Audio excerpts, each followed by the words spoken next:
رسول اللہ صلی اللہ علیہ وسلم نے صحابہ کرام سے فرمایا، میں تمہارے بارے میں سب سے زیادہ شرک اصغر سے ڈرتا ہوں۔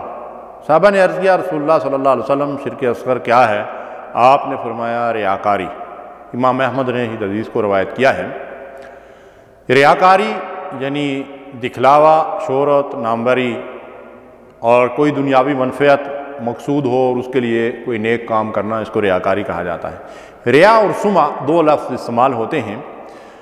ریا کے معنی ہے کسی کو دکھلانے کے لیے کوئی عمل کرنا، اور سمع کے معنی ہے کوئی کام عملی طور پر آدمی نے چھپا کر کیا، خفیہ طور پر کیا، لیکن اب دل کا چور جو ہے اس نے اس کو اس بات پہ ابھارا کہ اس کا ذکر ہونا چاہیے اور اس کی داد ملنی چاہیے، تو پھر وہ اس نظریے کے ساتھ جو ہے اس کا ذکر بڑے فخر سے لوگوں کے سامنے کرتا ہے، میں نے تہجد پڑھے، میں نے روزہ رکھا، میں نے فلاں جگہ صدقہ خیرات دیا، فلاں گھرانہ میری خیراتوں کے اوپر پڑ رہا ہے، وغیرہ وغیرہ۔ تو اس کو سمع کہا جاتا ہے، اور ریا اور سمع جو ہیں یہ سخت حرام کام ہیں اور ان کو شرک اصغر کہا گیا ہے۔ شرک جو ہے، ریاکاری جو ہے، یہ اخلاص کی ضد ہے، اور اخلاص عمل کی قبولیت کے لیے بنیادی شرط ہے۔ شرک اصغر کو شرک خفی بھی کہا جاتا ہے۔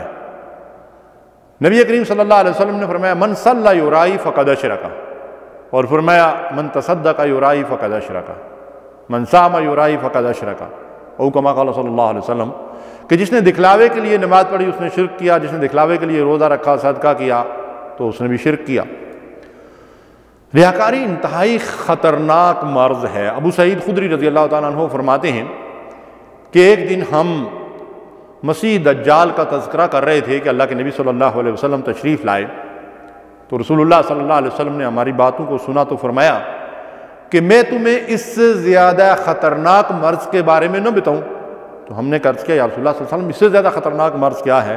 تو آپ صلی اللہ علیہ وسلم نے فرمایا کہ شرک خفی، اور پھر خود ہی وضاحت فرمائی کہ شرک خفی یہ ہے کہ ایک آدمی نماز پڑھ رہا ہے، پھر اس بنا پر اپنی نماز کو مزین کر دے کہ کوئی اسے دیکھ رہا ہے۔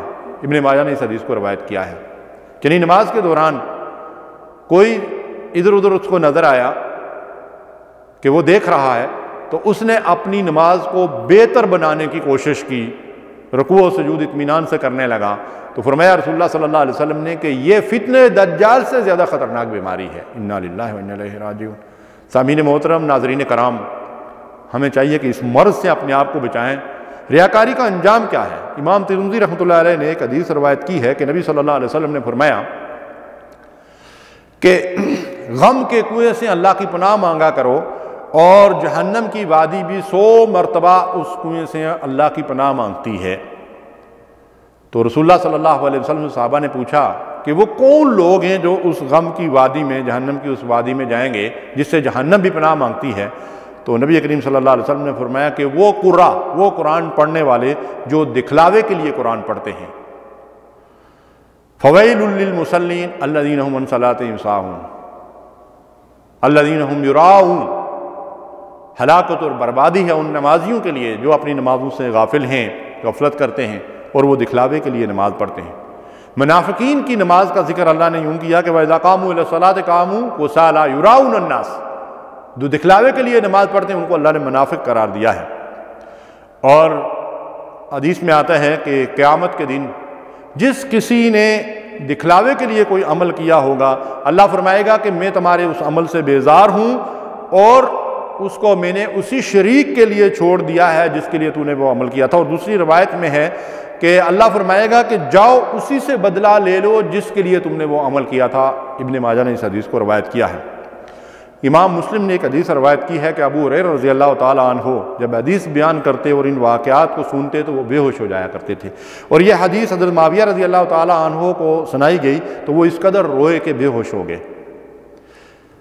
قیامت کے دن ایک ہولناک منظر ہمارے سامنے آتا ہے ریاکاری کے معاملے میں، کہ نبی صلی اللہ علیہ وسلم نے فرمایا کہ اللہ کی عدالت میں ایک سخی اور ایک مجاہد اور ایک عالم حاضر کیا جائے گا۔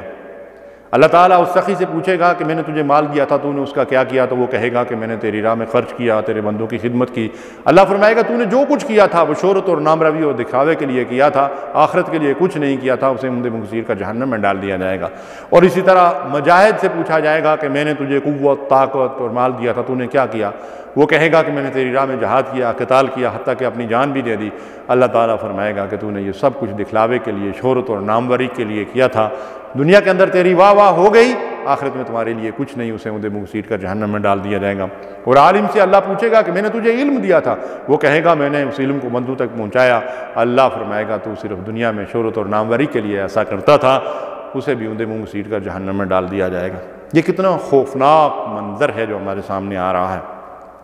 تفسیر ابن کثیر میں علامہ ابن کثیر نے لکھا ہے کہ نبی کریم صلی اللہ علیہ وسلم نے اپنی امت کے بارے میں شرک کا خوف ظاہر کیا ہے اور پوچھا کہ کیا ہم لوگ پھر چاند، سورج اور پتھروں کی پرستش کریں گے؟ تو نبی صلی اللہ علیہ وسلم نے فرمایا کہ نہیں، بلکہ لوگ ریاکاری کریں گے اور دوسروں کو دکھلانے کے لیے عمل کریں گے۔ اللہ تبارک و تعالیٰ ہمارے عمل میں اخلاص پیدا فرمائے اور ریاکاری سے ہمیں بچائے۔ وصلی اللہ علی نبینا محمد۔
اللہم صلی علی سیدنا محمد وعلی آلہ وصحبہ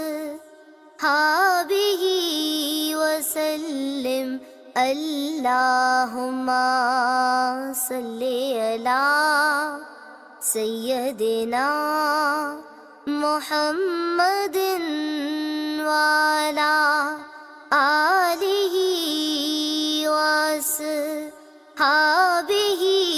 وسلم.